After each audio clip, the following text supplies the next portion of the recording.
अल्हम्दुलिल्लाहि रब्बिल आलमीन वस्सलातु वस्सलामु अला सय्यिदिना मुहम्मदिन खातिमिन नबिय्यीन व अला आलिहि व अस्हाबिहि अजमईन। बाबु मा काना नबिय्यु सल्लल्लाहु अलैहि वसल्लम यतखव्वलुहुम बिल मौइज़ति वल इल्मि कै ला यनफिरू कि नबी करीम सल्लल्लाहु अलैहि वसल्लम लोगों की रियायत करते हुए नसीहत फरमाते थे और तालीम देते हुए ताकि उन्हें नागवारी ना हो। अब 67 और 69 नंबर जो हदीस हैं वो एक ही तकरीबन मौजू के ऊपर हैं कि हज़रत अब्दुल्लाह इब्न मसूद से रिवायत है कि नबी करीम सल्लल्लाहु अलैहि वसल्लम हमें नसीहत फरमाने के लिए कुछ दिन मुकर्रर कर दिया करते थे कि हम परेशान हम ना हो जाएं, और हर रोज़ वाजना फरमाते थे। और हज़रत अनस रज़ियल्लाहु ताला अन्हु नकल करते हैं कि नबी करीम सल्लल्लाहु अलैहि वसल्लम ने इरशाद फरमाया, आसानी करो, सख्ती ना करो, खुश करो, नफ़रत ना दिलाओ।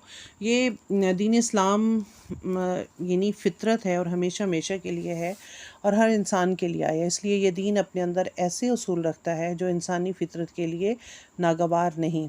कुरान और हदीस में तंबीह से ज़्यादा अल्लाह ताला की रहमत और मग़फ़िरत का बयान है। इसलिए ख़ास तौर पर नबी करीम सल्लल्लाहु अलैहि वसल्लम ने अपने लिए उसूल भी बनाए हुए थे और दीन के किसी मसले में वो कोई पहलू इख्तियार ना करते जिससे लोगों के लिए तंगी जो है वो हो जाए, और बहुत ज़्यादा नसीहतें नहीं करते थे। और इस चीज़ से आपने मना भी फरमाया कि बहुत ज़्यादा नसीहतें ना करो जिससे उन्हें खुदा की मग़फ़िरत और रहमत की बजाय इस तर्ज़ व तबलीग ही से नफ़रत पैदा हो जाए। इस्लाम का ये हकीमाना जो एक तरीक़ाकार है ये हमें उसकी हक़ानियत और सच्चाई का रोशन सबूत भी देता है कि आपने मुसल्लत नहीं होना, किसी चीज़ को मुसल्लत नहीं करना।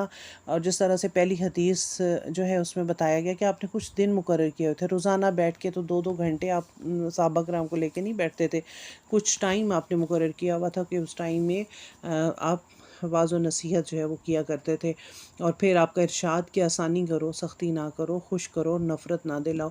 यानी इतना ज़्यादा लोगों को जब तुम डराओगे, धमकाओगे, इतनी नसीहतें करोगे तो यानी अल्लाह ताला की मग़फ़िरत और रहमत की बजाय वो लोग तबलीग से और दीन से नफ़रत में आ जाएंगे। तो हमें इस तरह से तबलीग नहीं करनी। अल्लाह ताला हमें तबलीग के तरीक़े भी सिखा दे, जिस तरह से जो है हकीमाना जो तरीक़ा है इस्लाम का पैगाम पहुँचाने के लिए वो हम सबको समझा दे। अल्लाह ताला सुब्हानकल्लाहुम्मा व बिहम्दिका नशहदु अल्ला इलाहा इल्ला अंता नस्तगफिरुका व नतूबु इलैक।